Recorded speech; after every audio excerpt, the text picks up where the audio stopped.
Assalamualaikum warahmatullahi wabarakatuh.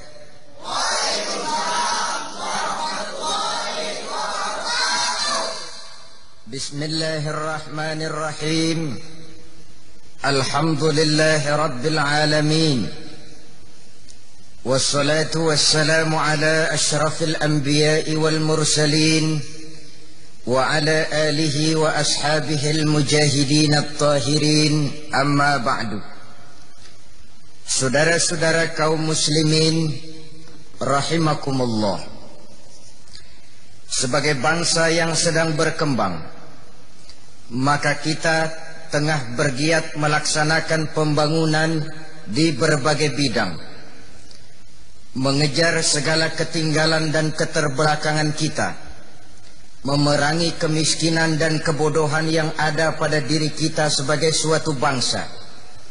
Demikian kompleksnya masalah pembangunan itu, sehingga disimpulkan dalam kalimat pembangunan manusia Indonesia seutuhnya, sejak dari fisik material sampai kepada mental spiritual. Hal yang harus kita sadari ialah bahwa kalau sekarang kita bisa melaksanakan pembangunan di berbagai bidang, itu tidak lain adalah oleh karena negara kita adalah negara yang aman. Hanyalah satu negara yang aman yang mampu melaksanakan pembangunan di berbagai bidang kehidupan untuk mengejar segala ketinggalan dan keterbelakangannya, memerangi kemiskinan dan kebodohan yang ada pada dirinya. Negara kita aman tidak lain oleh karena kita adalah satu bangsa yang merdeka, yang tidak lagi dijajah oleh bangsa lainnya. Alangkah nikmatnya menjadi bangsa yang merdeka ini. Kita tidak dikejar-kejar lagi oleh rasa takut dan khawatir, tidak lagi dihantui oleh perasaan resah dan gelisah. Namun sungguh tidak boleh kita lupakan, bahkan harus selalu kita ingat dengan sebaik-baiknya bahwa kemerdekaan yang kita kecap, kemerdekaan yang kita nikmati dan kita rasakan sekarang ini bukan merupakan hadiah daripada Belanda, bukan merupakan hadiah daripada Jepang, tidak juga turun begitu saja dari langit laksana turunnya sang embun di waktu pagi. Tidak juga kemerdekaan itu muncul ke permukaan bumi hanya dengan simsalabim abragedabra. Kemerdekaan yang kita kecap, kemerdekaan yang kita nikmati dan kita rasakan sekarang ini adalah ditegakkan di atas untayan air mata, cucuran keringat, genangan darah, bahkan pengorbanan nyawa para pahlawan bangsa yang mereka sendiri kadang-kadang tidak sempat menikmati kemerdekaan itu. Untuk kita mereka berurai air mata, untuk kita mereka mengucurkan keringat, untuk kita mereka mengalirkan darah, dan untuk kemerdekaan yang kita rasakan sekarang ini mereka korbankan nyawa yang cuma satu-satunya, dan mereka tidak sempat menikmatinya. Oleh karenanya wajiblah kita mensyukuri nikmat kemerdekaan ini dengan menjaganya, memeliharanya, dan mengisinya seperti yang sekarang tengah kita galakkan, tengah kita laksanakan dengan berbagai kegiatan pembangunan di berbagai bidang. Saudara-saudara kaum muslimin rahimakumullah, kalau demikian masalahnya, maka kita bisa merenung. Kalau sekarang kita bisa minum air kelapa, itu tidak lain karena orang-orang tua kita dahulu telah menanam pohon kelapa. Maka wajar jikalau kita juga berpikir apa yang bisa kita tanam sekarang agar generasi yang akan datang bisa menikmati hasil dari kerja yang kita laksanakan sekarang ini. Oleh karenanya menjadi tanggung jawab dan kewajiban kita bersama untuk aktif di dalam pembangunan negara ini. Bagaimana caranya? Yaitu berpartisipasi dengan menjadi yang terbaik di bidang kita dan memberikan yang terbaik yang kita mampu. Jadi kalau saudara ingin berpartisipasi di dalam pembangunan, maka jadilah yang terbaik di bidang saudara, berikanlah yang terbaik yang saudara mampu. Saudara seorang pedagang ingin berpartisipasi di dalam pembangunan, jadilah pedagang yang baik. Jangan mengurangi timbangan, jangan menipu pembeli, jangan barang yang buruk dikatakan baik. Pedagang yang baik melancarkan roda perekonomian, maka itu sudah satu partisipasi di dalam pembangunan. Saudara pegawai negeri ingin berpartisipasi di dalam pembangunan, jadilah pegawai negeri yang baik. Jangan korupsi, jangan menyalahgunakan amanat dan wewenang daripada umat. Saudara kiai ingin berpartisipasi di dalam pembangunan, jadilah kiai yang baik. Katakan bahwa yang halal adalah halal, sampaikan bahwa yang haram adalah haram. Jelaskan bahwa yang hak itu adalah hak, katakan bahwa yang batil adalah batil. Jangan yang batil dikatakan hak, yang hak menjadi batil, yang halal dibuat haram, yang haram dibikin remeng-remeng. Kiai yang baik berpartisipasi di dalam pembangunan. Bahkan pun jikalau saudara adalah seorang pencuri, ingin berpartisipasi di dalam pembangunan, jadilah pencuri yang baik. Bagaimana pencuri yang baik itu? Pencuri yang baik itu, saudara, itu kalau mau mencuri permisi dulu. Jangan mau mencuri diam-diam, itu pencuri kurang ajar namanya. Kalau seluruh kita berusaha menjadi yang terbaik di bidang kita, lalu memberikan yang terbaik yang kita mampu untuk memberikannya, maka itu sudah bernama partisipasi. Tidak usah memaksakan diri melaksanakan sesuatu yang kita memang tidak bisa menjadi yang baik atau yang terbaik di bidang itu. Dengan kata lain, kita kembali saja kepada prinsip the right man on the right job, the right man on the right place, bahwa seseorang harus ditempatkan sesuai dengan keahliannya, seseorang harus ditempatkan sesuai dengan kemampuannya. Saudara-saudara kaum muslimin rahimakumullah. Kemudian apabila hal ini sudah kita bisa laksanakan dengan baik, maka dari proklamasi 17 Agustus itu kita lalu teringat kepada 17 yang lain yang memang sama sekali tidak boleh kita lupakan. Bagi kita umat Islam Indonesia ada 317 yang tidak boleh kita lupakan, bahkan harus selalu kita ingat. Yang pertama 17 Agustus tadi itu, yang kedua 17 rakaat, dan yang ketiga 17 Ramadan. Apa hubungan ketiga 17 ini? Mari kita lihat. Kalau dalam mukaddimah tadi sudah saya sampaikan bahwa pembangunan bisa kita laksanakan adalah oleh karena negara kita aman. Negara kita aman adalah oleh karena kita merdeka. Kita merdeka adalah oleh karena orang-orang tua kita, para pahlawan bangsa kita telah berjuang sampai kepada titik darah yang paling penghabisan untuk menegakkan kemerdekaan negara yang kita cintai ini pada tanggal 17 Agustus tahun 1945. Apa hubungan 17 Agustus dengan 17 rakaat? Mari kita lihat. Di dalam mukaddimah Undang-Undang Dasar 45 dengan jelas tertulis di situ, dengan berkat rahmat Allah Subhanahu wa ta'ala. Alangkah jujurnya kalimat ini, alangkah benarnya pengakuan ini. Saya penggal kalimat ini, dengan berkat rahmat Allah Subhanahu wa ta'ala.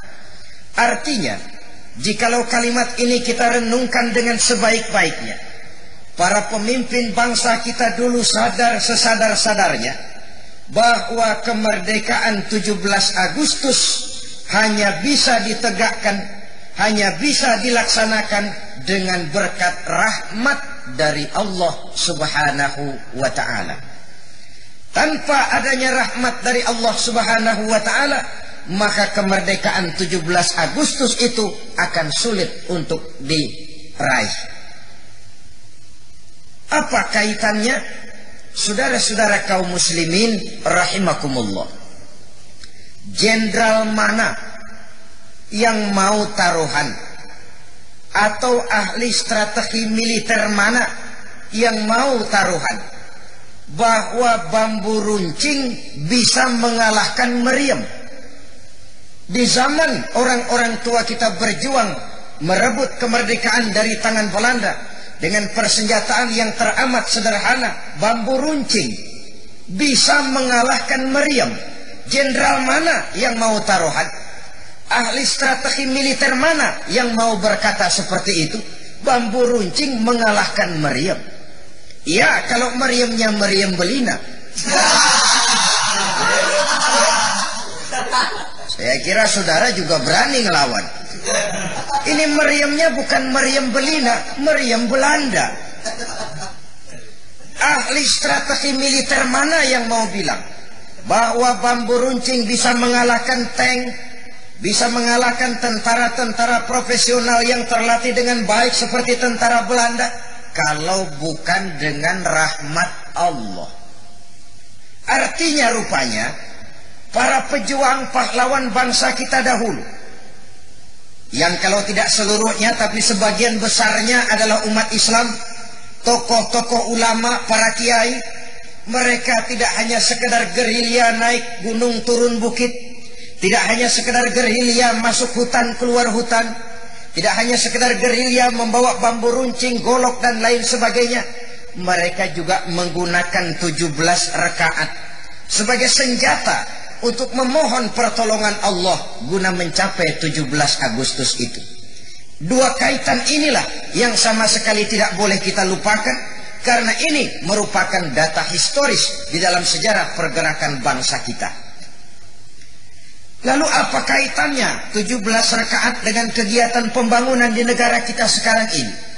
Saudara-saudara, satu negara boleh merencanakan pembangunan yang bagaimanapun muluknya, boleh. Satu negara juga boleh menyiapkan anggaran belanja yang bagaimanapun besarnya, boleh. Tetapi toh pada akhirnya rencana yang baik itu, anggaran biaya yang besar itu, pada akhirnya akan ditentukan oleh manusia-manusia yang melaksanakan rencana itu tadi.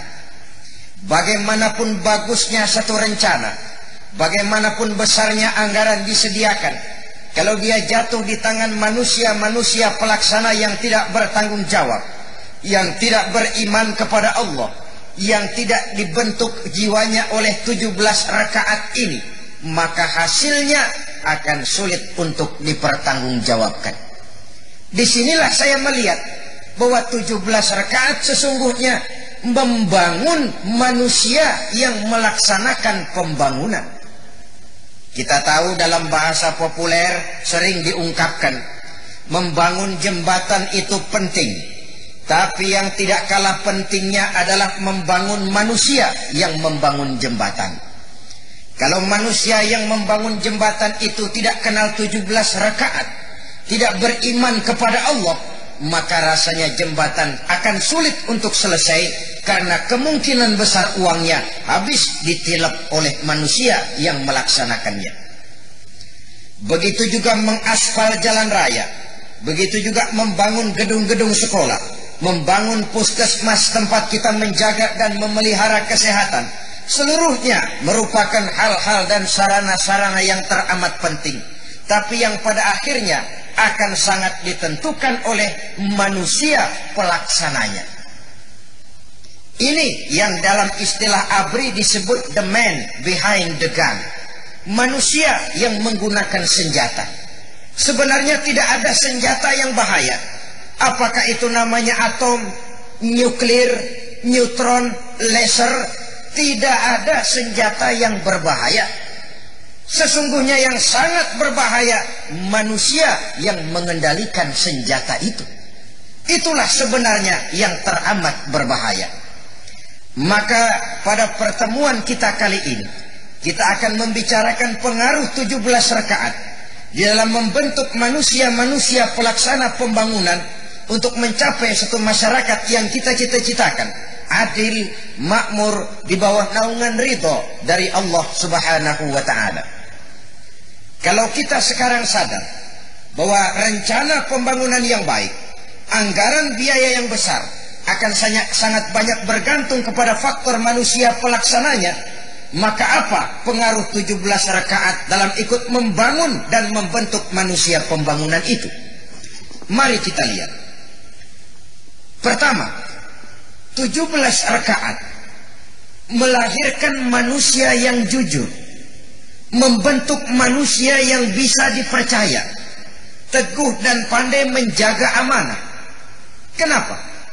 Dalam melaksanakan sholatnya yang 17 rakaat itu, yang terdiri daripada 5 waktu, walaupun tidak disaksikan oleh orang lain, tidak mungkin dia korupsi rakaat. Zuhur misalnya, berhubung tidak ada yang lihat, 2 rakaat aja dah. Yang 2 korupsi lumayan. Ada orang atau tidak ada orang, zuhur tetap dilaksanakannya 4 rakaat.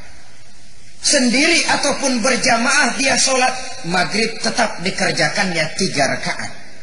Bukankah ini sesungguhnya melatih manusia untuk menumbuhkan sifat jujur yang teramat sangat diperlukan dalam era pembangunan, di mana tantangan-tantangan dewasa ini sungguh kita rasakan akan semakin berat. Kita berhadapan dengan peledakan penduduk yang nyaris tidak terkendali, yang mengakibatkan bahwa jumlah tenaga kerja yang masuk pasaran jauh dari lapangan kerja yang bisa kita siapkan. Kita juga berhadapan dengan resesi ekonomi dunia yang belum kunjung pulih sepenuhnya. Kita juga berhadapan dengan harga minyak yang belum sampai kepada standar yang kita harapkan. Sementara itu, kalau kejujuran para pelaksana pembangunan ini tidak bisa diharapkan, maka rencana yang bagus, anggaran biaya yang besar, hanya akan melahirkan kebocoran-kebocoran yang pada gilirannya akan merugikan kita sebagai suatu bangsa. Negara ini adalah ibarat kapal. Apabila ia dibor, lalu bocor, kemudian tenggelam, maka seluruh penumpang kapal akan ikut menanggung resikonya, akan terkena akibatnya. Maka setiap kita berkewajiban menjaga kemaslahatan bersama. Seluruh pelaksana pembangunan, dari tingkat yang paling kecil sampai kepada tingkat yang paling kakap, melaksanakan pola kejujuran yang dibentuk oleh 17 rakaat ini, maka insya Allah masyarakat adil dan makmur yang kita cita-citakan itu akan makin cepat dapat terwujud di tengah-tengah kehidupan kita. Tetapi apabila kejujuran itu sudah menjauh, setiap orang malah menggunakan aji mumpungisme, lalu di dalam sifat mumpung itu terjadilah kesewenang-wenangan, penyalahgunaan, hilangnya kejujuran, maka keprihatinan akan menimpa kita secara seluruhnya. 17 rakaat, saudara-saudara, membentuk manusia yang jujur. Dan sekali lagi, ini sungguh-sungguh sangat kita perlukan. Yang kedua, 17 rakaat itu membentuk manusia yang tawadhu, rendah hati, tidak melonjak menjadi angkuh dan sombong lantaran sedikit keberhasilan yang pernah diraihnya. Karena apa? Kita lihat, anggota badan kita yang paling terhormat ini kan kepala. Betul apa benar? Kalau bergurau dengan teman, dipukul tangan kita, masih senyum. Dipukul belakang kita, masih senyum. Tapi dikeplak kepala kita, jangan coba-coba. Anggota badan yang paling kita hormati ini adalah kepala. Namun kepala yang begini kita hormati, ketika di hadapan Allah sama rendahnya dengan telapak kaki kita. Allahu Akbar. Apa yang mau bisa kita sombongkan di dalam kehidupan ini? Tawadhu ini menyelamatkan manusia dari penyakit yang akan membuat dia lupa diri dan lupa daratan. Karena orang yang tawadhu adalah orang yang sadar makomnya, kedudukannya dalam pandangan Allah Subhanahu wa ta'ala. Kita lihat di dalam kehidupan, kekuasaan tanpa sikap tawadhu biasanya hanya akan melahirkan Fir'aun gaya baru. Kekayaan tanpa sikap tawadu biasanya akan melahirkan korun di zaman sekarang. Kecantikan dan ketampanan tanpa sikap tawadu biasanya akan melahirkan malapetaka dan bencana. Ini semua bisa kita baca dalam perjalanan sejarah. Kekuasaan yang lepas dari kontrol 17 rakaat, kekuasaan yang tidak berakar pada sikap tawaduk dan rendah hati, umumnya akan melahirkan Fir'aun gaya baru. Fir'aun adalah sosok dari figur di mana kekuasaan lepas dari kontrol iman, kekuasaan lepas dari sikap tawaduk, kekuasaan lepas dari pengaruh 17 rakaat, dan pribadi Fir'aun selalu berkembang. Setiap zaman ada Fir'aunnya, setiap negara ada Fir'aunnya, dalam arti mewarisi sifat-sifat dan watak-watak Fir'aunisme itu tadi di setiap negara. Katakanlah kalau di Mesir barangkali memang Fir'aunnya bernama Ramses, Farao Ramses. Di Jerman Hitler, di Soviet Stalin barangkali, di Italia Benito Mussolini barangkali, di Filipina Ferdinand Marcos barangkali. Ini adalah sosok-sosok figur kekuasaan yang lepas dari sikap tawadu, membuat manusia lupa diri dan lupa daratan. Ini bisa kita bayangkan kalau kekuasaan itu jatuh ke tangan para pelaksana pembangunan yang tidak tawadu, akan timbullah kesewenang-wenangan, sikap sok mau benar sendiri, keras kepala, dan tidak pernah mau mendengar pendapat dari orang lain. Nyaris apa katanya itulah hukum. Kalau sudah demikian jadinya, maka yang terjadi adalah lahirnya Fir'aun gaya baru. Begitu juga kekayaan tanpa sikap tawaduk dan rendah hati hanya akan melahirkan korun di zaman sekarang ini. Saudara tahu korun, orang kaya miliarder di zaman bahula, di zaman Bani Israel. Demikian luar biasa kekayaannya, sampai kunci gudang hartanya saja harus dibawakan oleh onta. Entah berapa banyak isi gudangnya. Ketika orang banyak bertanya, "Anna laka hadza ya Qarun?" Hartamu demikian banyak, dari mana semua ini kau dapatkan Qarun? Dengan lantang ia menjawab, "Hartaku adalah usahaku dan tidak ada hubungan apa-apa dengan Tuhan." Inilah jawaban orang-orang kaya yang kehilangan sifat tawaduknya. Inilah jawaban orang-orang kaya yang tidak lagi dikontrol oleh 17 rakaatnya. Dia merasa seluruh kekayaannya adalah hasil cucuran keringatnya, dan memang kenyataannya demikian. Tetapi ia menyampingkan Allah. Ia tidak mensyukuri nikmat. Ia tidak menyadari bahwa itu seluruhnya sesungguhnya tidak lebih daripada satu titipan. Al-mal zillun zailun, kata Imam Ghazali. Harta adalah bagaikan bayangan. Bayangan kita apabila pagi hari dia ada di sebelah barat, tengah hari dia berada di tengah-tengah kita, sore hari dia pindah ke arah sebelah timur. Begitulah kekayaan ini ibarat roda silih berganti. Satu saat dia naik ke atas, lain saat dia turun ke bawah. Sehingga Nabi pernah berpesan kepada kita umatnya, "Ightanim khamsan qabla khamsin." Pergunakanlah kesempatan yang 5 sebelum datang yang 5 lagi. Gunakan baik-baik masa yang 5 sebelum datang masa yang 5. Apa itu?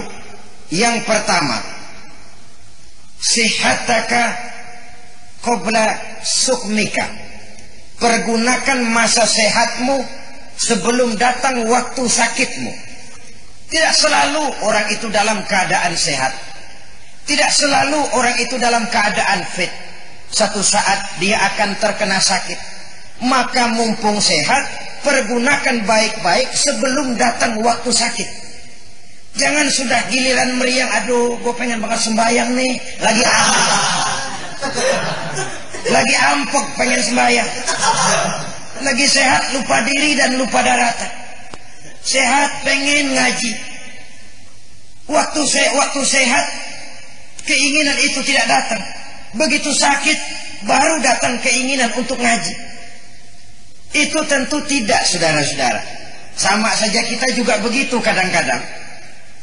Kalau ada orang sakit, macam-macam makanan kita tawarin. Sakit iya, beli apel ya, anggur. Yang enak-enak kita tawarin. Giliran dia sehat, gak ada makanan enak kita tawarin. Tapi begitu sakit, yang langka-langka kita cariin. Padahal apalah artinya makanan enak buat orang sakit. Itulah sebabnya Nabi pesan benar, pergunakan masa sehatmu sebelum datang waktu sakitmu. Yang kedua, pergunakan sababaka qabla haramika. Pergunakan masa mudamu sebelum datang hari tuamu. Jangan pakai pepatah orang tua dulu. Kelapa muda kupas-kupasin katanya. Kelapa tua tinggal batoknya. Lagi muda puas-puasin, udah tua tinggal bongkoknya. Bolehlah kalau dipuas-puaskan untuk sesuatu yang bermanfaat. Pergunakan masa muda dengan baik sebelum datang hari tua. Kalau hari tua sudah datang, nikmat sudah banyak berkurang. Sebab Allah menjanjikan, wa man nu'ammirhu nunakkishu fil khalqi. Siapa yang kami panjangkan umurnya, kami kurangi nikmatnya, kami kurangi kejadiannya. Matanya tidak lagi setajam seperti dikala dia muda. Telinganya tidak lagi sepeka pada waktu dia remaja. Kalau remaja kita bisik-bisik mungkin dia dengar. Tapi begitu tua kita teriak masih hah?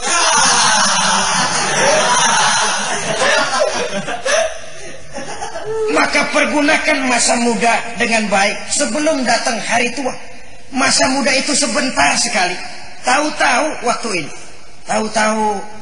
Tahu-tahu yang kemarin anak-anak sekarang udah pada punya anak. Kemarin masih anak-anak, sekarang udah pada punya anak, main sama anak-anakan. Tahu-tahu berlalu begitu cepat. Pergunakan masa muda dengan baik sebelum datang hari tua. Karena kalau ingin berbuat banyak, justru pada waktu masih muda. Jangan mengulur waktu. Telur hari ini, kata pepatah Arab, baidatul yaum khairun min dajajatil ghad. Telur hari ini lebih baik daripada ayam besok hari. Ini telur nih kalau didiamin sampai besok netes jadi ayam nih. Kita diamin, mending telur hari ini goreng daripada nungguin telur netes jadi ayam besok. Iya kalau netes, kalau tembuhu tentu tidak ada harapan lagi. Oleh karenanya pergunakan masa muda sebelum datang hari tua. Yang ketiga pesan Nabi, pergunakan masa kayamu sebelum datang hari-hari miskinmu. Ghinaka qabla fakrika. Banyak orang apabila diuji dengan kekayaan, ia menjadi lalai dan lupa diri. Dan banyak orang ketika diuji dengan kemiskinan, ia ingat akan Tuhannya, bahkan akan selalu ingat. Seperti kisah yang pernah kita sampaikan tentang Sa'labah misalnya. Tentang Sa'labah bin Hatib al-Ansari. Betapa ia ketika diuji dengan kemiskinan, lulus sebagai hamba Allah. Tapi setelah diuji dengan kekayaan, ia lupa diri dan lupa daratan. Kekayaan tidak selalu identik dengan materi. Kekayaan bisa berbentuk ilmu, kekayaan bisa berbentuk pengalaman, kekayaan bisa berbentuk tenaga, skill, keahlian, kemampuan dan sebagainya. Pergunakan itu dengan baik sebelum datang kemiskinan. Kemiskinan ide, kemiskinan tenaga, kemiskinan pikiran, kemiskinan ilmu, dan juga tentunya termasuk kemiskinan harta. Pergunakan masa kayamu sebelum datang hari miskinmu. Saudara-saudara kaum muslimin rahimakumullah. Sesungguhnya kekayaan kita yang benar-benar milik kita adalah nilai-nilai kekayaan yang kita belanjakan, kita belikan, kita infakkan di jalan Allah Subhanahu wa ta'ala. Bisa dengan jalan membangun pondok pesantren, rumah sakit Islam, panti asuhan yatim piatu, jalan umum, poliklinik, membantu yatim piatu belajar, menolong orang lain yang mendapat kesulitan, menolong orang yang memang memerlukan pertolongan. Itulah harta kita yang benar-benar milik kita. Oleh karenanya, apabila ingin melipat gandakan jumlah uang saudara, jangan direntenkan, jangan diribakan, belanjakan dia di jalan Allah. 1 akan dibalas 7, 7 akan dikalikan 10, 10 akan dikalikan 100. Itu pun masih ditambah dengan janji Allah, wallahu yudha'ifu liman yasha. Allah melipat gandakan jumlah pahala dari orang-orang yang dikehendakinya. Pergunakan masa kayamu sebelum datang hari miskinmu. Saudara-saudara, tidak selamanya kemampuan dan kemampuan berjalan seiring. Tidak selamanya kemampuan dan kemauan berjalan seiring. Kadang-kadang orang mampu tapi tidak mau. Kadang-kadang orang mau tapi tidak mampu. Yang mau dan mampu itu yang masih langka. Orang mau bangun masjid tapi kemampuan tidak ada. Yang punya kemampuan tidak mau bikin masjid. Orang mau bahkan cuman gak ngidam aja pengen pergi haji ke Mekah. Kemauan bukan main. Kemampuan tidak ada. Yang ada kemampuan, kemauan tidak ada. Pada saat kemauan bertemu dengan kemampuan, maka kita artinya mempergunakannya sebelum datang, sebelum hilangnya kesempatan tadi. Pergunakan masa kayamu sebelum datang masa miskinmu. Yang keempat pesan Nabi, pergunakan masa senggangmu sebelum datang waktu sibukmu. Faraghaka qabla syughlika. Sibuk biasanya lalap. Lalap di dalam kehidupan. Kemarin giliran ngaji kagak ada, kemana ente? Sibuk. Jumatan kagak ada, kemana? Orang kata sibuk. Sibuk. Sibuk banget dah. Lah Ramadan kagak puasa juga, orang kata sibuk. Sibuk ini sering jadi lalap dalam kehidupan. Padahal sesungguhnya siapa sih orangnya yang tidak pernah sibuk itu? Makin tinggi status sosial, makin banyak tingkat kesibukan. Makin tinggi pangkat dan jabatan, akan makin banyak juga kesibukan. Makin banyak tanggung jawab, makin penuh kesibukan. Masalahnya ialah bahwa kita bisa mengatur kesibukan itu atau malah kesibukan itu yang mengatur kita. Nabi pesan, pergunakan masa senggangmu sebelum datang waktu sibukmu. Masa senggang diisi dengan hal-hal yang bermanfaat. Ya memang ada orang berkata, sa'atun li rabbika wa sa'atun li qalbika. Ada saat buat Tuhanmu, ada saat buat hatimu. Berhibur-hiburlah, jangan hidup terlalu stres, jangan hidup terlalu diporsir. Harus ada saat-saat untuk menggembirakan hati, refreshing, itu harus ada. Sebab yang namanya mesin saja sekalipun, kalau diporsir tiap waktu, jebol juga. Apatah lagi kita manusia yang jelas walaupun bukan mesin, tapi mekanisme kerjanya lebih unik daripada mesin. Oleh karenanya, pergunakan masa senggangmu sebelum datang kesibukanmu. Lalu yang kelima pesan Nabi, pergunakan, ini yang paling penting, pergunakan masa hidupmu sebelum datang masa matimu. Hayataka qabla mautika. Pergunakan masa hidup dengan sebaik-baiknya sebelum ajal datang merenggut nyawa. Bukankah sudah sering dijelaskan bahwa maut sesuatu yang tidak pernah kita harapkan, tapi satu kali dia datang, tidak seorang pun bisa menghindarkan diri. Sebab itu Syauqi pesan dalam sebaik syairnya dalam kata-kata yang indah, tazawwad bitaqwa fa innaka la tadri idza hanna al-lailu hal ta'ishu ila al-fajr. Kam min sahihin mata min ghairi illatin wa kam min alilin Asa hinam minad dahri. Persiapkan dirimu dengan takwa. Bekali dirimu dengan takwa. Isi hidupmu dengan perbuatan baik. Karena kamu tidak pernah tahu, kata Syauqi, apabila malam datang, masih hidupkah kamu besok pagi? Tidak seorang pun akan bisa memberikan jaminan. Lalu kata beliau, kam min sahihin mata min ghairi illatin. Berapa banyak orang sehat mati nggak pakai sakit lagi. Jam 3 masih ngobrol sama kita, 3:30 lewat. Berapa banyak orang sehat hari ini dia masih nganterin ngelawat orang, besok dia dilawat orang. Hari ini dia ngantar jenazah ke kubur, besok dia diusung ke kubur. Berapa banyak orang sehat mati nggak pakai sakit lagi. Sebaliknya, wa kam min alilin ashahina minad dahri. Berapa banyak orang udah sakit payah, masih panjang aja umurnya. Kita sangka ya nih orang udah bengek banget, besok juga habis dan yang lain pada mati, dia masih belum. Ini tidak lain karena maut, a mysterious problem. Satu problem yang misterius. Ia seperti buah kelapa. Buah kelapa, saudara, yang terlalu tua jatuh ke bawah, yang muda jatuh, bahkan yang putik baru keluar sekalipun jatuh ke bawah. Jangan sekali-kali punya pikiran, gua sehat, ramai masih lama banget ini gua mati. Jangan. Pergunakan masa hidupmu sebelum datang matimu. Hidup cuma sekali di dunia ini, tidak akan pernah terulang. Dan tidak akan ada itu reinkarnasi dalam paham Islam. Tidak akan pernah ada.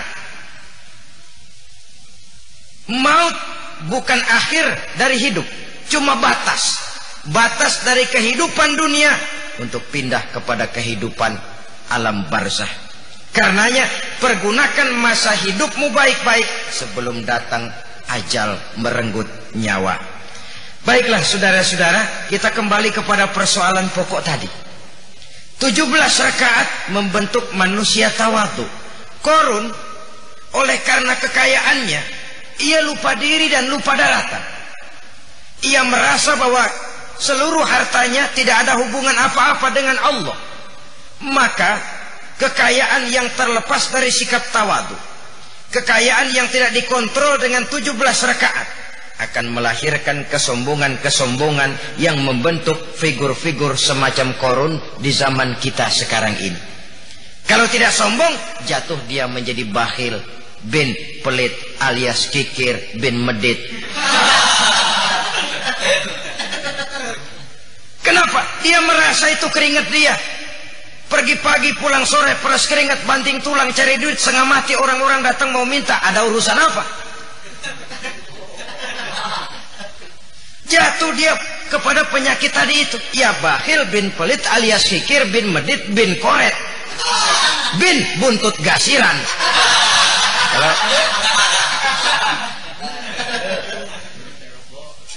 dia tidak menyadari bahwa di dalam hartanya itu toh ada hak yatim, bahwa di dalam hartanya itu toh ada hak masjid, bahwa di dalam hartanya itu toh ada hak majelis taklim, bahwa di dalam hartanya itu toh ada hak anak-anak terlantar, hak ibnu sabil.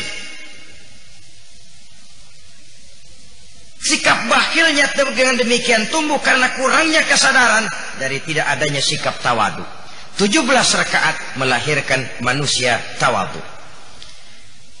Yang ketiga, 17 rakaat ini membentuk manusia disiplin. Dan di dalam era pembangunan sekarang ini, bukankah disiplin sangat kita galakkan di berbagai bidang, di seluruh jajaran kehidupan, sejak ia rakyat biasa sampai ia petugas sendiri.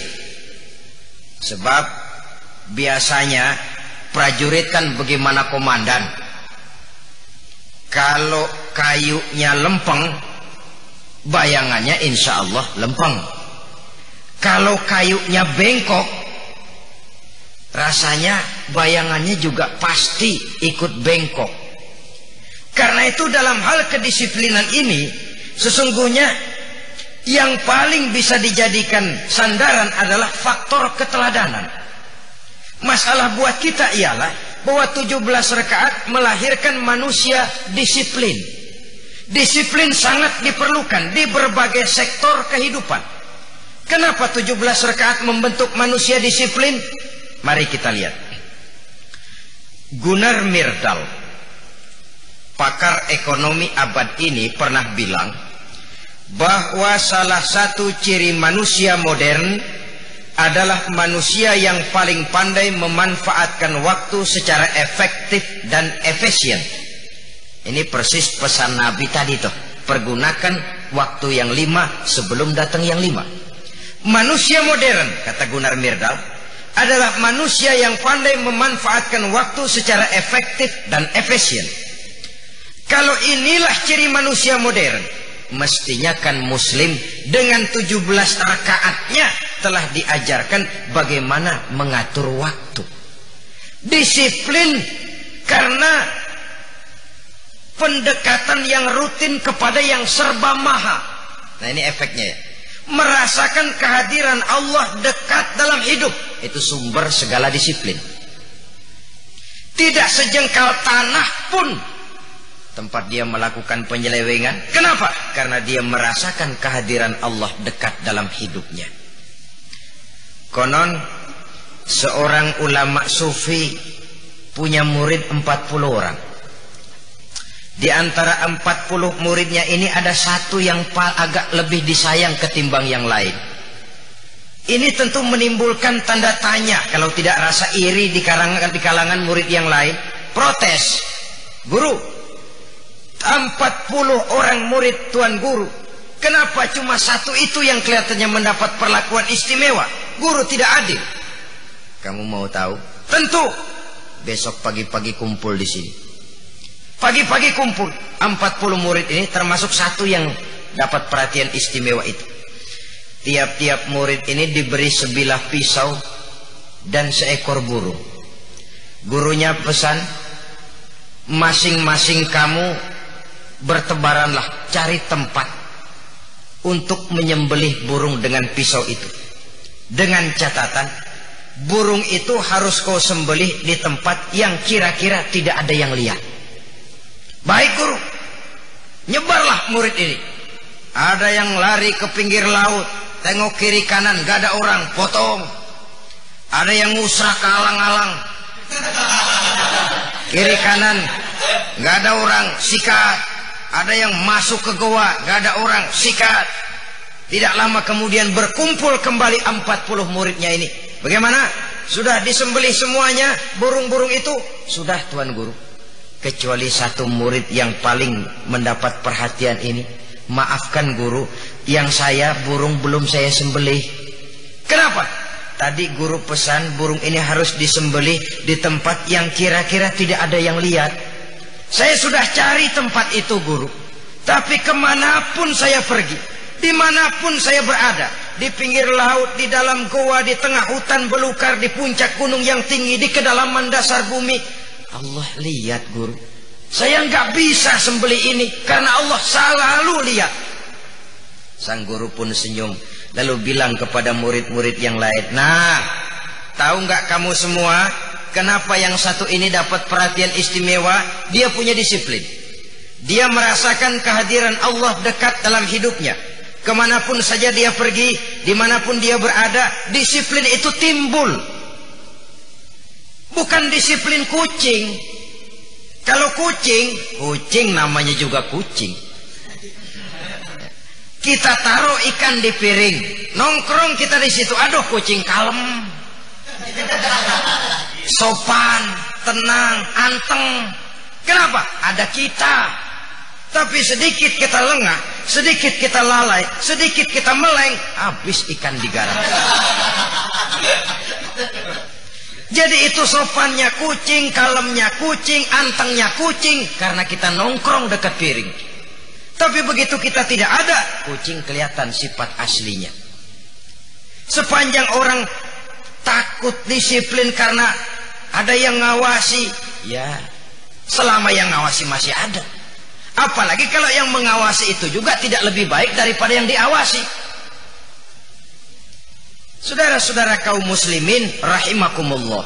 Oleh karena itu, sumber pengawasan paling utama, disiplin paling murni sesungguhnya apabila seseorang merasakan kehadiran Allah dekat dalam hidup. Dan itu kita peroleh lewat 17 rakaat tadi.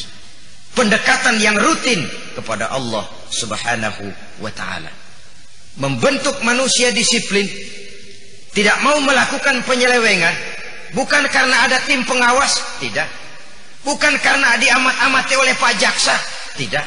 Bukan karena ada polisi melotot terus, tidak.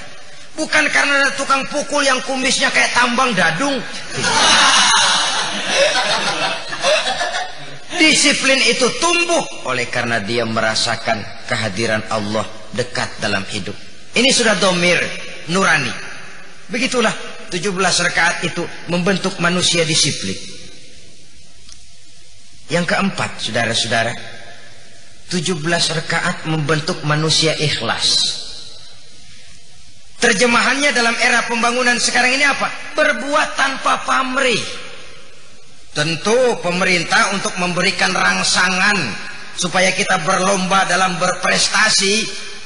Mereka yang berhasil menjaga kelestarian lingkungan hidup dapatlah Kalpataru, katanya. Mereka yang berhasil membina provinsinya dapat apa itu Parasamya Purnakarya Nugraha. Bolehlah sekedar perangsang, no problem. Tapi pada titik awal kemauan berbuat harus dilandasi oleh perasaan ini karena memang merupakan tugas saya. Keikhlasan. Jiwa yang dibentuk oleh 17 rakaat, keikhlasannya berbuat tanpa pamrih. Ada tanda jasa atau tidak? Ada penghargaan atau tidak? Bahkan orang lain mau tahu atau tidak, ini adalah tugas saya. Jadi yang saya maksud berbuat tanpa pamrih. Kayak kita kalau sudah usolli fardul maghribi salasa rakaatin adaan lillahi ta'ala, lillahi, bahwa solat ini, bahwa 17 rakaat ini, bahwa saya ruku dan sujud ini karena Allah. Mertua saya mau lihat atau tidak bukan soal. Orang lain mau tahu atau tidak bukan soal. Janda di depan masjid mau ngeh apa enggak bukan soal. Ini saya kerjakan lillahi ta'ala. Keikhlasan, saudara-saudara. Saya tidak sanggup membayangkan kalau setiap kita berbuat cuma karena mengejar penghargaan, tanda jasa, yang akan subur mental jilat-menjilat, yang akan makmur laporan ABS, asal Bapak senang. Rumah berantakan dikata beres banget, sampah di mana-mana, wah licin Pak, licin.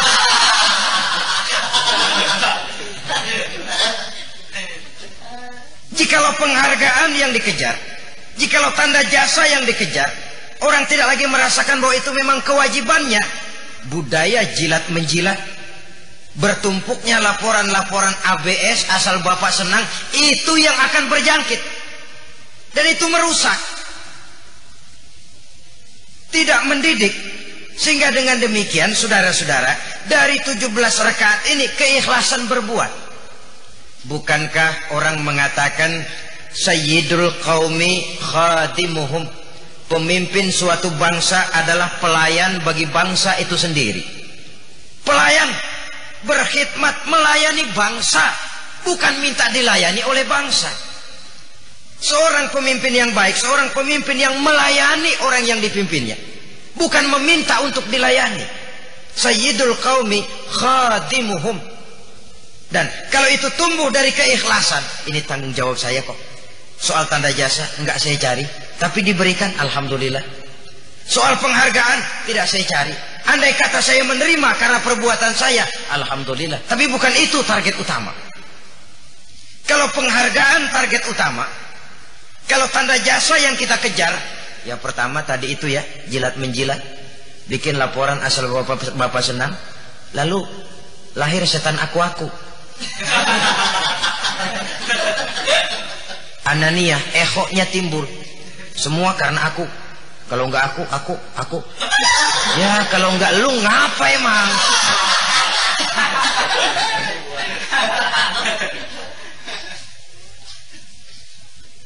Saudara-saudara, bahkan barangkali pernah kita bicarakan orang yang ikhlas dalam berbuat tanpa pamrih itu, maaf ini, seperti orang buang air besar.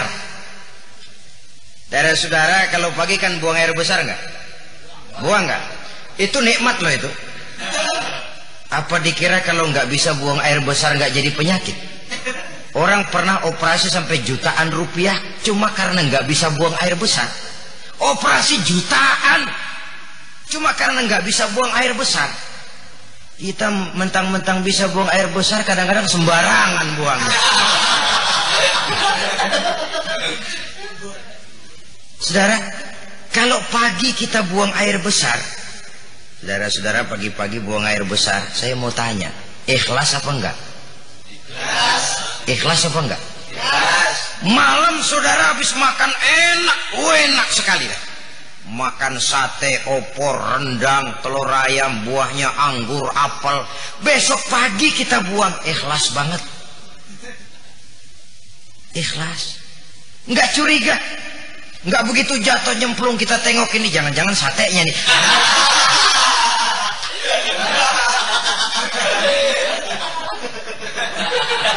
Sudah jatuh ya sudah, kurelakan di kau pergi. Berbuat tanpa pamrih. Kalau ini bisa kita wujudkan, saya yakin berapa banyak devisa negara bisa kita hematin.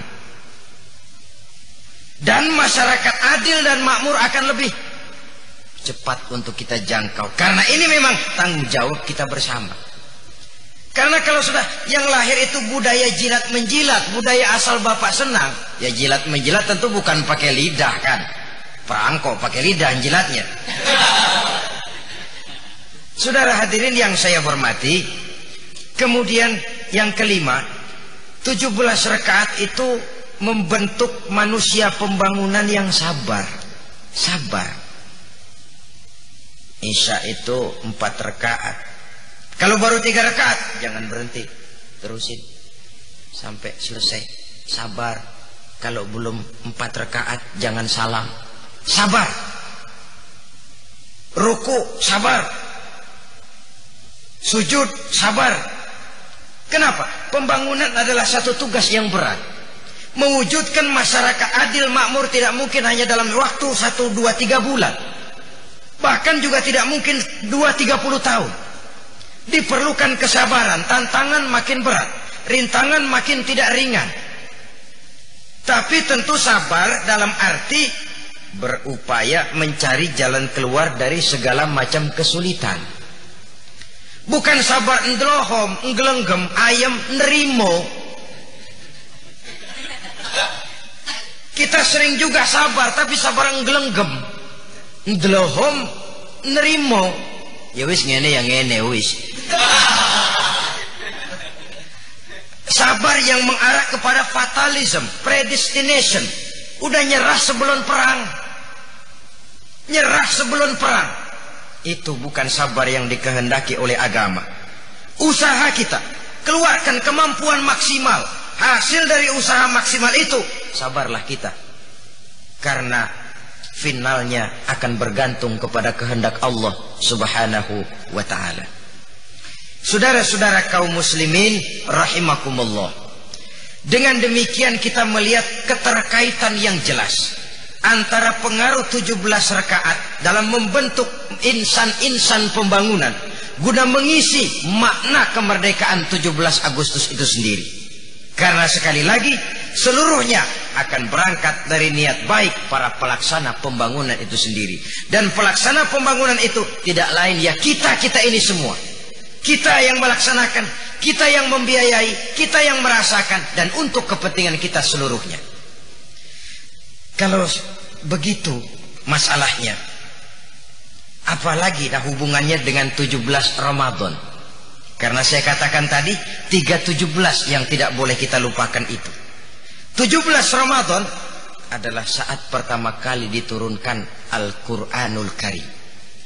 Imam kita yang ayat pertamanya saja sudah proklamasi dari kebebasan atas kebodohan. Iqra, baca. Apa yang perlu kamu baca? Ayat Allah. Apa ayat Allah? Alam ini ayat Allah. Wahyu Quran juga ayat Allah. Alam ini baca, olah, budidayakan untuk kemanfaatan kamu. Wahyu Allah itu baca untuk pedoman hidupmu, menjaga keseimbangan antara otak dan rasio. Otak boleh Jerman tapi hati tetap Mekah. Ada keseimbangan antara kemajuan intelektual dengan kemantapan akidah. Sehingga kalau mau kita simpulkan, dengan melaksanakan 17 rakaat, kita isi makna 17 Agustus dengan petunjuk yang turun pada tanggal 17 Ramadan.